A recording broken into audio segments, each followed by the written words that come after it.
और खबरों की शुरुआत करेंगे आज की अहम खबर के साथ। पाकिस्तान में राजनीतिक हलचल है। पूर्व प्रधानमंत्री इमरान खान को इस्लामाबाद हाई कोर्ट से राहत मिल गई है। उन्हें 17 मई तक किसी भी मामले में गिरफ्तार नहीं किया जा सकता। कल देर रात लंबे ड्रामे के बाद इमरान खान लाहौर पहुंचे, जहां समर्थकों ने उनका स्वागत किया। इमरान खान कड़ी सुरक्षा के बीच बाई रोड लाहौर पहुंचे। लाहौर यात्रा के दौरान पीटीआई चेयरमैन इमरान खान ने खुलासा किया कि इस्लामाबाद पुलिस के महानिरीक्षक ने उन्हें लाहौर जाने से रोकने की कोशिश की। इमरान खान ने कहा वो जबरन हिरासत में लेने के बारे में भी देश को बताएंगे। और रुख करना चाहेंगे, हमारे साथ मजीद डिटेल्स के साथ मौजूद हैं एडिटर नेशनल ब्यूरो शैलेंद्र वांगू। तो शैलेंद्र से हम इस मामले पे जानकारी हासिल करने की कोशिश करेंगे। सबके बीच में आपको बता दें कि पाकिस्तान में राजनीतिक भूचाल है। लगातार हम देख रहे हैं कि पाकिस्तान में क्या कुछ सिचुएशन है। कल भी हमने देखा था कि जब इमरान खान को कोर्ट में ले जाया गया था, उस वक्त उन्होंने विक्ट्री साइन दिखाया था। इस सब के बीच में जो पाकिस्तान में अराजकता का माहौल है, जिस तरह से वहां पर सड़कों पर तमाम लोग जो हैं और खासकर पीटीआई कारकुन जो उतरे हुए हैं, उसके लिए भी इमरान खान ने अपील की है कि किसी भी तरह की हिंसा न की जाए। हालांकि लगातार हम देख रहे हैं कि पीटीआई कारकुनों को पुलिस ने कल भी गिरफ्तार किया था, हिरासत में भी लिया था और कई जगह पुलिस और पीटीआई कारकुनों के बीच तशद्दुद भी देखने में आया था। इस सब के बीच में इमरान खान लगातार अपने जो मैसेजेस हैं वो भी जारी कर रहे हैं और कहीं ना कहीं वो जो हुकूमत है उसको निशाना बनाने से भी नहीं चूक रहे हैं। कल देर रात एक लंबे ड्रामे के बाद इमरान खान लाहौर पहुंचे थे, जहां समर्थकों ने उनका स्वागत किया था। हालांकि इमरान खान को कड़ी सुरक्षा प्रदान की गई है और बाई रोड वो लाहौर पहुंचे थे। इस सब के बीच में उन्होंने कई अहम चीजों का भी खुलासा किया, जिस पर लगातार नजर बनी हुई है। पाकिस्तान के जो हालात हैं उस पर भी लगातार नजर बनी हुई है। लाहौर पहुंचने पर इमरान खान का स्वागत किया गया था और इस सब के बीच में लगातार हम देख रहे हैं कि वहां पर जो पाकिस्तानी सरकार है उसकी कैबिनेट बैठकों का दौर भी जारी है। कई अहम फैसले इन बैठकों में लिए जा रहे हैं। इस सब के बीच में लगातार कुछ और खबरें भी आ रही हैं, जैसे कि सेना ने कहा है कि मार्शल लॉ लगाने का सवाल ही नहीं उठता।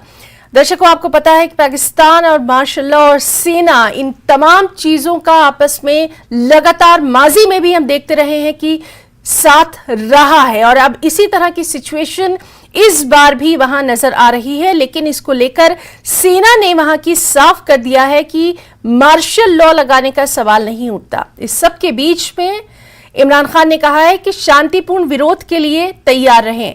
रुख करना चाहेंगे एडिटर नेशनल ब्यूरो शैलेंद्र वांगू का। शैलेंद्र, लगातार हम देख रहे हैं कि पाकिस्तान में हालात जो हैं वो किस तरह के बने हुए हैं और सबसे अहम ये कि इमरान खान लगातार आक्रामक रुख अपनाए हुए हैं। लगातार वो हमला कर रहे हैं वहां की सेना पर, वहां की हुकूमत पर। डिटेल्स चाहेंगे आपसे। बिल्कुल हिना, एक बड़ी कामयाबी के तौर पर कल हमने देखा, एक दिन पहले तो ये हुआ कि सुप्रीम कोर्ट से उनको राहत मिली और उनको रिहा किया गया और कल हाई कोर्ट में उनको ब्लैंकेट रिलीफ मिला है, यानी कि सभी मामलों में उनको बेल मिल गई है। कुछ मामलों में कम दिनों के लिए, कुछ मामलों में 2 हफ्तों के लिए। तो ये एक बड़ी कामयाबी है इमरान खान के लिए और एक बड़ा सेटबैक है पीडीएम सरकार के लिए, जो वहां पे कोalition गवर्नमेंट है, क्योंकि वो इसको रोक पाने में नाकामयाब हुए। और हमने ये भी देखा कि देर रात तक ड्रामा चलता रहा और वहां पर इमरान खान को कोर्ट से बाहर नहीं जाने दिया गया। इस तरह की खबरें वहां से आ रही थी और बाद में एक वीडियो रिलीज करने के तुरंत बाद ही उनको वहां से रवाना होने दिया गया इस्लामाबाद हाई कोर्ट से।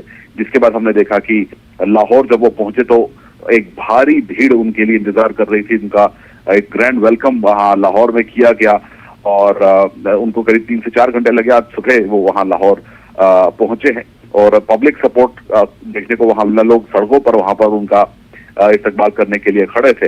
लेकिन इसी बीच अगर हम बात करें तो इमरान खान का एक स्टेटमेंट सामने आया है, जहां पर वो सीधे तौर पर आर्मी चीफ के खिलाफ वो बयान दे रहे हैं, जहां पर वो कह रहे हैं कि पाकिस्तानी आर्मी में डेमोक्रेसी नहीं है और इसके लिए एक आदमी जिम्मेदार है और जो आज हालत हुई है देश की उसके लिए एक आदमी जिम्मेदार है जो आर्मी चीफ है। तो ये सीधा मोर्चा उन्होंने खोल दिया इमरान खान ने पाकिस्तान आर्मी चीफ के खिलाफ। तो आप देखना ही होगा कि इसके बाद रुख क्या रहता है आर्मी का। और वहीं इसी बीच पीडीएम जो कोalition उनकी एक मीटिंग हुई थी कल शाम को, जिसमें उन्होंने सिर्फ इतना फैसला कर पाए हैं वो कि वो सुप्रीम कोर्ट के बाहर सोमवार को मंडे को धरना करेंगे। इसके अलावा उन्होंने कोई बड़ा फैसला नहीं लिया है कल की मीटिंग में। तो कुल मिला के इमरान खान के लिए बड़ी जीत और पब्लिक सपोर्ट जो उनके लिए फिर एक बार हमने सड़कों पर देखा कि किस तरह से इमरान खान को वेलकम किया गया। और पीडीएम सरकार जो है फिलहाल मजबूर नजर आ रही है। और वही पाकिस्तानी आर्मी जो है उनकी तरफ से कल एक स्टेटमेंट जारी किया गया था, लेकिन इमरान खान जो है वो इस वक्त पाकिस्तान में उनकी रिहाई के बाद वो एक बार फिर पॉपुलर हो चुके हैं। शैलेंद्र, जिस तरह के माजी में हालात रहे हैं, जब से हम देख रहे हैं कि पाकिस्तान में सेना, मार्शल लॉ, इमरजेंसी और इस तरह की जब अपोजिशन होती है, हालात कमोबेश यही होते हैं और ये हालात इतनी जल्दी ठीक होते दिखाई भी नहीं दे रहे हैं। और अगर हम इमरान खान की बात करें तो कहीं ना कहीं उनको जो पब्लिक सपोर्ट है वो बेतहाशा मिलता नजर आ रहा है। इस सब के बीच में अगर इकोनॉमी की बात करें तो कहीं दूर इकोनॉमी खड़ी दिखाई दे रही है। वहां के कर्जों की बात करें तो बुरी तरह से कर्जों में फंसा हुआ दिखाई दे रहा है पाकिस्तान। यहां तक कि अपने वजूद को संभालना मुश्किल हो गया है। इतना बुरा दौर पहले शायद किसी ने भी नहीं देखा था। तो पूरी दुनिया की नजरें अब यहीं पर लगी हैं कि अब इस मुल्क का होगा क्या। बिल्कुल हिना, इस वक्त पाकिस्तान एक बहुत बुरे आर्थिक दौर से, इकोनॉमिक क्राइसिस से गुजर रहा है। और जो ताजा रिपोर्ट है उसके मुताबिक पाकिस्तान में जो हालात हैं वो जो करंट क्राइसिस, पॉलिटिकल क्राइसिस है, उसके चलते इकोनॉमी पर भी माना जा रहा है कि असर पड़ सकता है। और IMF का लोन जिसकी वो कोशिश कर रहे हैं लेने के लिए, उसमें भी देरी हो सकती है, क्योंकि जिस तरह के क्राइसिस वहां पर हुए हैं पिछले 3-4 दिनों के अंदर, तो वहां पर इंस्टेबिलिटी को देखते हुए शायद ही कोई मुल्क वहां पर अब इन्वेस्ट करेगा। दूसरी बात ये कि जो ये आर्मी को चैलेंज करना और आर्मी के खिलाफ बयान देना, हालांकि हमने देखा कि आर्मी की तरफ से स्टेटमेंट सामने आया है जहां पर पाकिस्तानी आर्मी ने कहा है कि मार्शल लॉ लगाने के हक में नहीं है, ऐसा नहीं है, गलत खबरें हैं। तो ऐसे में इमरान खान को काबू कैसे किया जाए, क्योंकि इमरान खान को जो ग्राफ है वो लगातार बढ़ता चला जा रहा है और लोग यहाँ तक कह रहे हैं कि अगर आज इलेक्शन हो जाए तो इमरान खान फुल मेजोरिटी से वहां पर सरकार में वापस आ जाएंगे। तो जो कुछ भी सरकार ने वहां पे किया वो उनके अगेंस्ट ही गया है शहबाज शरीफ के। हालांकि वो बार बार ये कहते रहे कि अगर इमरान खान को अगर आप छूट देते हैं तो तमाम क्रिमिनल्स को भी छूट देनी चाहिए, क्योंकि इमरान खान एक क्रिमिनल है। लेकिन पब्लिक जो है वो पूरी तरह से इमरान खान के साथ हमको दिखाई दी।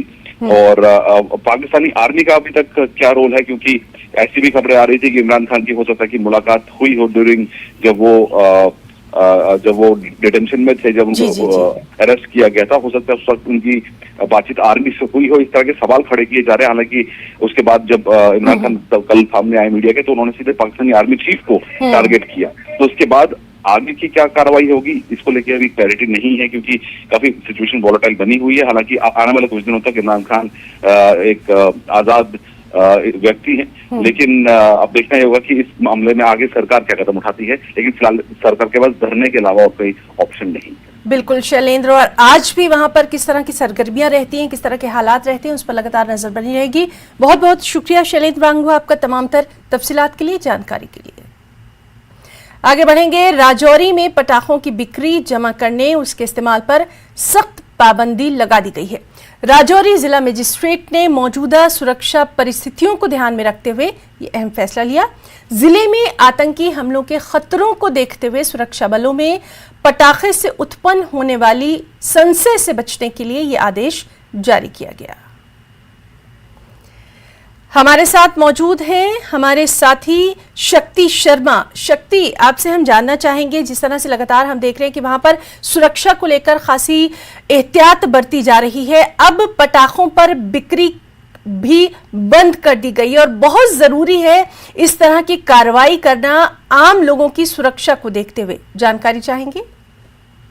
बिल्कुल हिना, जिस तरह से राजौरी के हालात हैं, मैं ये कहूँ कि राजौरी में 1 जनवरी में जब डांगरी का इंसिडेंट हुआ था और उसके बाद से अब जो है कंडी का जो इंसिडेंट हुआ है बीते शुक्रवार को, तो उसके बाद से और ज़्यादा जो है वो सख्ती हो गई है। और जिस तरह से शादियों का सीजन है इस वक्त, शादियां जो है राजौरी में बड़े पैमाने पर हो रही हैं और शादियों के सीजन में कहीं कन्फ्यूजन जो है वो पुलिस को पैदा होता है, क्योंकि एक दो वाकयात ऐसे हुए हैं जब पुलिस को ये इतला मिली कि कहीं को धमाका हो गया, और बाद में जब पुलिस ने इसको वेरीफाई किया तो बाद में वो शादी का एक समारोह था। तो इस तरह से पुलिस जो है फोर्सेस अलर्ट है। तो अलर्ट के साथ साथ पुलिस को जब इस तरह का कंफ्यूजन होता है तो उसके लिए पुलिस के लिए काफ़ी परेशानी होती है, और कहीं आतंकी इसका फ़ायदा ना उठा पाएँ शादियों का, क्योंकि शादियों में जब धमाके होते हैं तो कहीं आतंकी इसका फ़ायदा ना उठा पाएँ। तो इसी को लेकर एहतियात बरतते हुए पुलिस ने रिकमेंड किया था हमारे डीएम राजौरी को, और डीएम राजौरी ने इसका निर्देश संज्ञान लेते हुए निर्देश दिए हैं कि किसी भी तरह के पटाखों की जो बिक्री है वो नहीं होगी, ना ही पटाखों का इस्तेमाल जो है वो शादी ब्याह में होगा। तो इस तरह से एक बड़ी रोक लगाना बहुत ही ज़रूरी था, बहुत ही अहम था, क्योंकि शादियों के सीज़न में इस तरह का कन्फ्यूजन को रोकने के लिए ये काफ़ी अहम था, और ये इम्प्लीमेंट हो चुका है। और अब जो भी शादियाँ होगी उसमें सख्ती से पुलिस ने कहा है कि हम इसको लागू करेंगे, किसी भी तरह की पटाखे का इस्तेमाल नहीं होने देंगे, और ना ही पटाखों की बिक्री जो है वो होने देंगे, क्योंकि बाज़ार में पटाखों की बिक्री जो है बड़े पैमाने पर हो रही थी। तो कहीं ना कहीं पुलिस की रोक जो है एहतियात के लिए काफ़ी ज़रूरी है और काफ़ी लाभदायक रहने वाली है। हिना, इस सब के बीच में सर्च ऑपरेशन के ताल्लुक से भी आपसे जानना चाहेंगे, और अवाम का क्या कुछ रिएक्शन सामने आ रहा है, स्थानीय लोगों का रद्द-ए-अमल, प्रतिक्रिया? देखिए हिना, जहाँ तक सर्च की आपने बात की तो सर्च जो है वो राजौरी के काफ़ी इलाकों में चलाई जा रही है, और साथ ही साथ खासकर शाम के वक्त जो है और सख्ती की जाती है, और जो भी आमद-ओ-रफ्त है, जो भी गाड़ियाँ जो हैं वो सड़क पे चलती हैं उनको रोका जा रहा है, और जगह जगह पर एक बैरियर लगाकर पुलिस की तरफ से, सीआरपीएफ की तरफ से ये गाड़ियों की तलाशी जो है वो ली जा रही है, क्योंकि इस वक्त जो है वो पूरा राजौरी में अलर्ट है। और राजौरी के खासकर जो पेरीफेरी एरिया हैं, जैसे जो लिंक्स रोड हैं और जो दूर दराज के गाँव हैं, वहाँ भी जो है पेट्रोलिंग पुलिस की तरफ से, सीआरपीएफ की तरफ से जो है वो चलाई जा रही है, तलाशी अभियान चल रहा है। तो जो है जहाँ तलाशी अभियान के साथ साथ जो रोक लगाई गई है वहाँ पर लोगों ने भी इसका खैर मकदम किया है, वेलकम किया है। लोगों को कहना है कि ये बहुत ज़रूरी है, क्योंकि जब इस तरह का कन्फ्यूजन होता है, जब कहीं धमाके की आवाज़ होती है तो कहीं ना कहीं लोग भी पुलिस को इतला देते हैं कि कहीं धमाका हो गया। जब पुलिस मौके पर पहुंचती है तो वो शादी होती है, वो विवाह का फंक्शन होता है, तो वापस पुलिस को लौटना पड़ता है। लोगों के अंदर भी काफ़ी कन्फ्यूजन था, और इस तरह की रोक का लोगों ने भी वेलकम किया है, क्योंकि ये ज़रूरी थी ये इस तरह की लोग, क्योंकि इस तरह की रोक, क्योंकि राजौरी ज़िला जो है वो अलर्ट पर है, और लोग भी काफ़ी सहमे हुए हैं, क्योंकि कहीं ना कहीं कोई इंसिडेंट होने ना हो, कोई इस तरह की हरकत ना हो, लोगों को भी खतरा रहता है। तो इस तरह से ये एहतियात जो है वो बहुत ज़रूरी थी, लोगों ने भी इसका वेलकम किया है, और पुलिस भी पूरी तरह से अलर्ट है, और सलाह भी दी गई है लोगों को पुलिस द्वारा कि वो किसी भी तरह के क्रैकर जो है वो यूज़ ना करें। अगर कोई शख्स करता है तो उसकी इतला पुलिस को दें, और इसके साथ साथ कोई भी इस तरह का शख्स उनके गांव में, उनके मोहल्ला में, उनके एरिया में अगर आता है जिसकी वो शिनाख्त नहीं कर पाते, जो इस तरह से अजनबी है, तो उसकी इतला जो है वो पुलिस को दें, क्योंकि पुलिस पूरी तरह से अलर्ट है और किसी भी तरह की ढिलाई नहीं बरतना चाहती। क्योंकि आतंकियों द्वारा जो हमले किए गए हैं, राजौरी में एक फौज पर हमला हुआ, उसके बाद डांगरी में जो है वो किलिंग की गई, तो पुलिस इस पे अलर्ट है कि कहीं और बड़ा आतंकी हमला जो है वो आतंकी ना कर पाए, इसको लेकर पूरी तरह से तैयारी है। बिल्कुल शक्ति, तो इस अहम मामले पर लगातार नजर बनी रहेगी। बहुत बहुत शुक्रिया आपका अदा करना चाहेंगे तमाम तर जानकारी के लिए। तो हमारे साथ लगातार मौजूद थे हमारे साथी शक्ति शर्मा, जो कि बता रहे थे कि किस तरह से वहां पर पुलिस और सुरक्षा एजेंसियां जो हैं वो अलर्ट मोड पर हैं। आज का एजेंडा में वक्त एक छोटी सी ब्रेक का, चल लौटेंगे।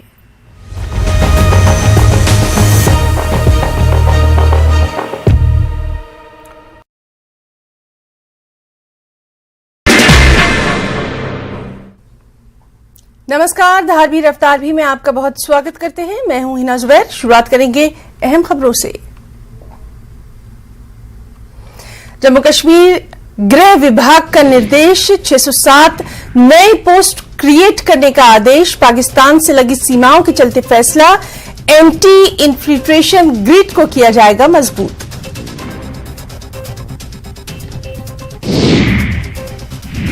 डोडा राष्ट्रीय राजमार्ग के पास हादसा, 1000 फीट गहरी खाई में जा गिरी कार, 2 लोगों की मौके पर मौत।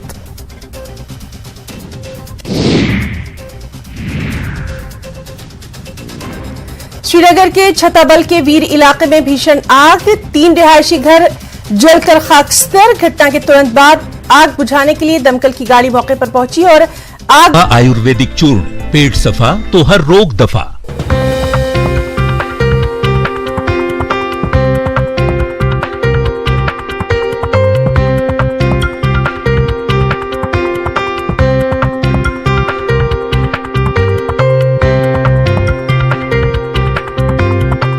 Plans presented by पेट सफा आयुर्वेदिक चूर्ण। पेट सफा तो हर रोग दफा।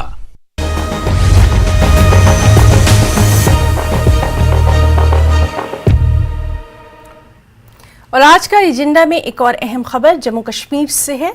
जम्मू कश्मीर टूरिज्म डिपार्टमेंट ने रिलीजियस टूरिज्म को बढ़ावा देने के लिए जम्मू कश्मीर क्षेत्र में 75 नए धार्मिक स्थलों को विकसित करने पर ध्यान केंद्रित करेगा।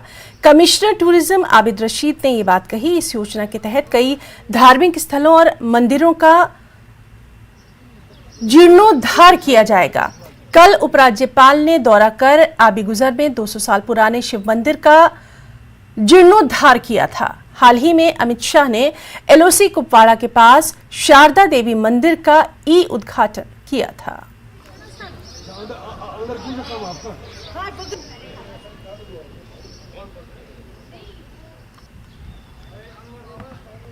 तो जम्मू कश्मीर टूरिज्म डिपार्टमेंट की एक और खास पहल, किस तरह से यहां पर रिलीजियस टूरिज्म को भी बढ़ावा दिया जाएगा, उसी की कार्रवाई यहां पर नजर आ रही है।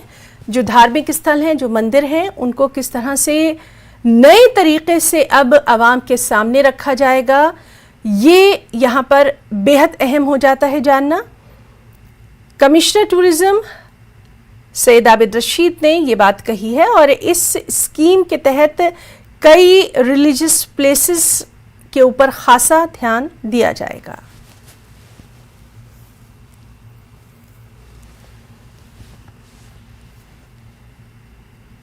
तो जम्मू कश्मीर पर्यटन विभाग तीर्थ पर्यटन को बढ़ावा देने के लिए जम्मू कश्मीर क्षेत्र में 75 नए धार्मिक स्थलों को विकसित करने पर ध्यान केंद्रित करेगा और इस डायरेक्शन में काम भी शुरू कर दिया गया है। कल ही हमने देखा था कि किस तरह से एलजी मनोज सिन्हा ने दौरा कर खास आबिगुजर में 200 साल पुराने शिव मंदिर का उन्होंने दौरा किया था, वहां पर पूजा अर्चना की और इस तरह से एक बेहद नई शुरुआत यहां देखने में आई है।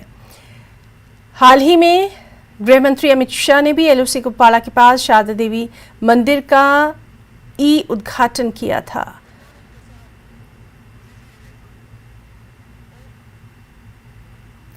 तो जम्मू कश्मीर पर्यटन विभाग जिस तरह से रिलीजियस टूरिज्म को बढ़ावा देने के लिए काम कर रहा है, उसके ताल्लुक से जानकारी लेंगे। हमारे साथ मौजूद हैं हमारे सहयोगी सरोज कफील। सरोज, आपसे जानना चाहेंगे, लगातार टूरिज्म को बढ़ावा देने के लिए वहां पर नए नए इकदाम उठाए जा रहे हैं और अब ये बेहद अहम कदम जो रिलीजियस प्लेसेस हैं उनको भी खास तौर पर उन पर ध्यान दिया जाएगा। क्या कुछ है आपके पास तफसीलात? जी ना, बिल्कुल। मैं आपको बताऊं कि कुछ दिनों पहले हमारी मुलाकात जो कमिश्नर टूरिज्म है आबिद रशीद उनसे हुई थी और वहां पे हमने उनसे एक सवाल पूछा था कि कश्मीर जो है यहाँ पे काफी ज्यादा स्कोप है पूरे JNK में जहाँ पे रिलीजियस टूरिज्म को प्रमोट किया जा सकता है। उन्होंने उस बात को हाँ में बोला और उन्होंने उस टाइम पे कहा कि नई 75 रिलीजियस प्लेसेज है जो हम प्रमोट कर रहे हैं। आपने हाल ही में देखा होगा यहाँ पे जो कल ही एक 200 साल पुराना एक शिव मंदिर है यहाँ आबिगुजर में, उसकी भी रेस्टोरेशन हुई स्मार्ट सिटी के तहत। वहां पे LG खुद आए थे कल। उसके मजीद आपको बता दूं, आपने हाल ही में देखा होगा जो होम मिनिस्टर है उन्होंने उस टाइम पे इनॉग्रेशन किया था जो शारदा टेम्पल है जो कुपवाड़ा LOC पे आता है। तो काफी सारी ऐसी रिलीजियस प्लेसेस हैं इस वक्त, रिलीजियस टूरिज्म प्लेसेस मैं आपसे कहूं कि जो प्रमोट हो सकती हैं। फिर हमारी बात यहाँ पे अभी हाल ही में कुछ जो ट्रेडर्स हैं या जो टूरिज्म से रिलेटेड यहाँ की प्राइवेट इंडस्ट्री है उनसे भी हुई थी। तो उस ट्रेडर के जो एसोसिएशन के हेड है उन्होंने भी कहा कि बहुत वेलकमिंग स्टेप है क्योंकि कश्मीर में काफी ज्यादा पोटेंशियल है टूरिज्म प्लेसेस को प्रमोट करने का और हम चाहेंगे ऐसी कई सारी जगहें हैं जो रिलीजियस प्लेसेस हैं जिनको एज ए टूरिज्म प्लेसेस भी कन्वर्ट किया जा सकता है। और उन्होंने कहा कि हमने भी एक रूट मैप दिया हुआ है जो हमने टूरिज्म डिपार्टमेंट को दिया हुआ है और हमने उन्हें यही कहा है कि इस पे फोकस रखिए कि टूरिज्म प्लेसेस कौन कौन सी है सो दैट हम उन्हें प्रमोट कर पाए। तो मैं आपको कहूं कि टूरिज्म से मजीद जो यहाँ की आप कह लीजिए जो यहाँ की नॉन जगहें हैं जैसे गुलमर्ग, पहलगाम या बाकी जगहें हुई, उसके मजीद काफी सारी जगह है। आप मार्तंड टेम्पल जो है यहाँ पे अनंतनाग में है, सन टेम्पल है यहाँ पे, उसको प्रमोट किया जा रहा है। यहाँ पे बारामूला में है, वो बारामूला में एक टेम्पल है उसको प्रमोट किया जा रहा है।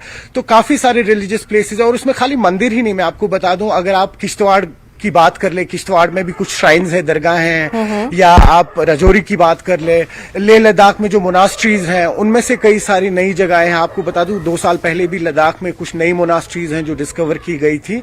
तो ओवरऑल जम्मू कश्मीर और लद्दाख में इन तीनों जगहों पे जो रिलीजियस टूरिज्म है इस पे काफी काम चल रहा है इस वक्त इसकी प्रमोशन के लिए। मैं आपको बताऊं, अगर आप अमरनाथ की बात कर लें, अमरनाथ यात्रा की बात कर लें, तो करीबन 2 महीने के लिए वो यात्रा रहती है। तो उससे मजीद आप उसके बगैर आपको बताऊं छड़ी मुबारक है जो जम्मू रास्ते पे आता है। तो काफी सारी ऐसी जगह हैं जिनको इस वक्त टूरिज्म डिपार्टमेंट ने टैप किया है so that they can promote these places as a religious tourism places. बिल्कुल बिल्कुल सरोज, और एक और यहाँ पर जो बेहद अहम बात है वो ये भी है कि जो कश्मीरियत थी, जो कश्मीर की रूह कही जाती थी, अमनो अमान शांति के लिए हम लगातार देखते रहे हैं कि गहवारा रहा है शांति का, उन्हीं तमाम तर चीजों की डायरेक्शन में ये एक बेहतरीन कदम इसको माना जा सकता है। कम से कम लोग आपस में मिलेंगे और फिर से जो कश्मीर की खास पहचान पूरी दुनिया में रही है वो सामने आएगी। बिल्कुल ना, देखिए कश्मीर एक एकजुटता के लिए, एक टुगेदरनेस के लिए, देखिए हम आपको ये भी बताएं कि जैसे मेला खीर भवानी यहाँ पे तुलमुला में जब शुरू होता है, आपको बता दूं कि मोस्टली वहां पे जो मुस्लिम कम्युनिटी है वो लोग सारे अरेंजमेंट्स करते हैं। या आप अमरनाथ यात्रा की बात कर ले तो जितने भी मेजर स्टॉल्स वहां पे लगते हैं वो ऐसा नहीं कि खाली हिंदू रिलीजन से बिलोंग करते हैं, वो अलग अलग कम्युनिटीज से आते हैं। तो उसके मजीद भी मैं आपको बताऊं, जब हमारे यहाँ पे एक महान से बात हुई थी कल जब शिव मंदिर में, तो उनका भी यही कहना था कि मंदिर जो यहाँ के ये तब सर्वाइव कर पाए हैं, या जो यहाँ की दरगाहें हैं ये तब सर्वाइव कर पाई है जब यहाँ पे एक ब्रदरहुड, एक हारमोनी के साथ सबने मिलकर काम किया हुआ है, जिसके लिए कश्मीर माना जाता है। एक सूफी ऋषियों की वारी है जिसके लिए माना जाता है। तो बहुत अच्छा मैसेज भी जा रहा है। मैं आपको बताऊं कि एक इंटरनेशनल प्लेटफॉर्म पे भी जो एक इमेज बनी थी कि कश्मीरी पंडित्स का जो एक्सोडस हुआ था यहाँ पे, तो एक सर्टेन तरीके की इमेज बनी थी, लेकिन वो इमेज कहीं ना कहीं अब ब्रेक होती हुई नजर आ रही है। और उसकी खास वजह ये है कि जितनी भी ये रिलीजियस प्लेसेस है इन सब में खाली हिंदू या खाली मुसलमान या खाली सिख या ईसाई का कॉन्ट्रीब्यूशन नहीं है। मिलके जब ये बड़े दिन आते हैं, मिलके ये त्योहार मनाए जाते हैं और इन रिलीजियस प्लेसेस पे मिलके सब लोग काम करते हैं, अपने स्टॉल्स लगाते हैं। तो ये बहुत ही अच्छा साइड है। बिल्कुल। और G20 से बेहतर भला कौन सा ऐसा मौका हो सकता है जब पूरी दुनिया में कश्मीरियत का ये खास मैसेज जो है यहां आने वाले तमाम डेलीगेट्स के जरिए पहुंचेगा। सरोज कफील, बहुत बहुत शुक्रिया आपका तमाम तर तफसीलात के लिए। शिमला से बड़ी खबर आपको दे दें, यहां स्कॉलरशिप घोटाला मामले से जुड़ी ये अहम खबर है। कोर्ट से 3 आरोपियों को रिमांड मिली है। सीबीआई ने शिमला से इन्हें गिरफ्तार किया था। 11 करोड़ रुपए से ज्यादा का ये घोटाला है। ओसीबी SC/ST वर्ग के छात्रों के स्कॉलरशिप के पैसे हड़पने का ये आरोप है। तो इस वक्त की बेहद अहम खबर शिमला से, जहां छात्रवृत्ति यानी स्कॉलरशिप घोटाला मामले में कोर्ट से 3 आरोपियों को रिमांड मिली है। सीबीआई ने शिमला से इन्हें गिरफ्तार किया था। 11 करोड़ रुपए से ज्यादा का ये घोटाला है। ओसीबी SC/ST वर्ग के छात्रों के स्कॉलरशिप के पैसे हड़पने का आरोप है। क्या कुछ इस अहम मामले में आगे कार्रवाई की जाती है? जिनको रिमांड पर लिया गया है उनसे क्या कुछ जानकारी निकलकर सामने आती है? क्योंकि 1-2 नहीं बल्कि 11 करोड़ से ज्यादा का ये मामला है, तो बेहद अहम हो जाता है इस अहम मामले पर लगातार नजर रखना। लगातार हम देख रहे हैं कि इस तरह के मामलों पर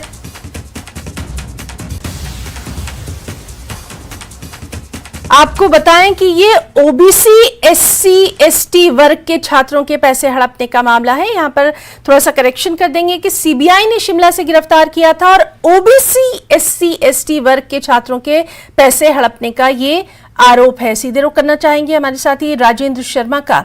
राजेंद्र, एक बड़ी खबर आ रही है, खासतौर पर 1-2 नहीं बल्कि 11 करोड़ से ज्यादा का ये घोटाला है, क्या कुछ है जानकारी?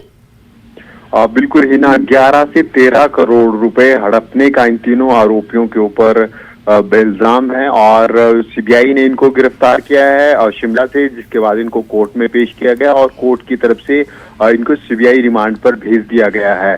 अब दरअसल ये पूरा जो मामला है करीब 250 करोड़ रुपए की स्कॉलरशिप हड़पने का ये पूरा मामला है।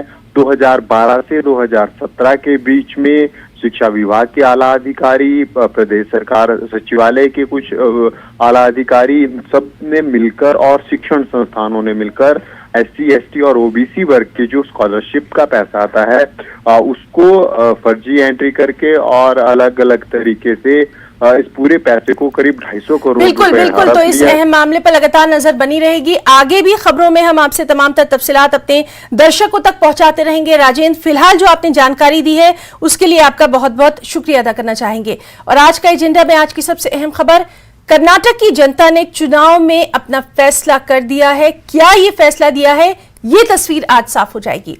36 मतगणना केंद्रों पर काउंटिंग शुरू हो गई है। थोड़ी देर में रुझान भी आने लगेंगे और दोपहर तक नतीजे भी सामने आने की उम्मीद है।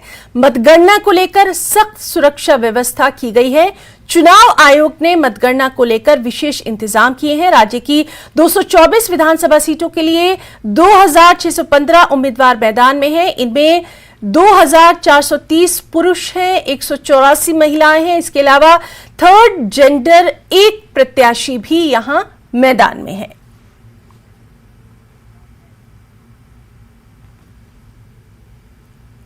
तो आज का एजेंडा में फिलहाल इतना ही। नमस्कार।